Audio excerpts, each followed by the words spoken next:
बहुत समय पहले की बात है। एक घने जंगल में एक बलशाली शेर, जिसका नाम वीर था, रहता था। वो जंगल का राजा था और सभी जानवर उससे डरते थे। उसकी दहाड़ से पूरा जंगल कांप उठता था। उसी जंगल के ऊपर एक ऊंचे पर्वत पर एक गरुड़ यानी कि ईगल रहता था। उसका नाम था सूरन। सूरन बहुत तेज उड़ता था और दूर दूर तक देख सकता था। वो अपनी चतुराई और नजरों की एक दिन शेर जंगल में शिकार के बाद आराम कर रहा था। तभी अचानक एक जाल में फंस गया जो इंसानों ने लगाया था। वो जोर जोर से दहाड़ने लगा, लेकिन जाल इतना मजबूत था कि वो निकल नहीं पा रहा था। ऊपर उड़ता हुआ सूरन गरुड़ शेर की दहाड़ सुनकर नीचे आया। उसने देखा कि जंगल का राजा हे आकाश के राजा, क्या तुम मेरी मदद कर सकते हो? मैं इस जाल से नहीं निकल पा रहा। गरुड़ ने अपनी तेज चोंच और पंजों से जाल को काटना शुरू किया। थोड़ी ही देर में शेर आजाद हो गया। शेर ने शुक्रिया कहा और बोला, आज से हम दोस्त हैं। अगर कभी तुम्हें जरूरत हो तो मैं हमेशा तुम्हारे साथ हूँ।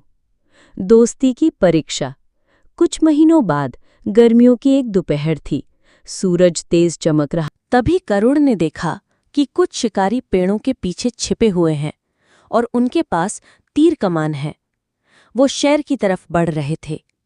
गरुड़ ने तुरंत नीचे उड़ान भरी और शेर के पास जाकर बोला, वीर उठो, शिकारी आ रहे हैं, भागो यहाँ से। शेर तुरंत चौकन्ना हुआ और जंगल की गहराई में भाग गया। गरुड़ ने ऊपर उड़कर शिकारी के सामने मंडराना शुरू किया। वो इतनी तेजी से उड़ रहा था कि शिकारी भ्रम में पड़ गए। उन्होंने तीर चलाए पर सब निशाने चूक गए। शेर बच गया। असली दोस्ती। शाम को शेर और गरुड़ एक पेड़ के नीचे मिले। शेर ने कहा, तुमने आज मेरी जान बचाई। मैंने कभी सोचा नहीं था कि एक आकाश में उड़ने वाला पक्षी मेरे लिए इतना कुछ करेगा।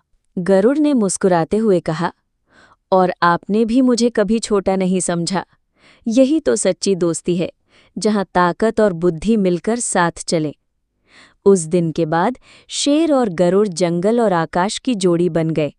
एक नीचे से रक्षा करता था और एक ऊपर से निगरानी। उनकी दोस्ती की कहानियां जंगल के हर कोने में फैल गईं।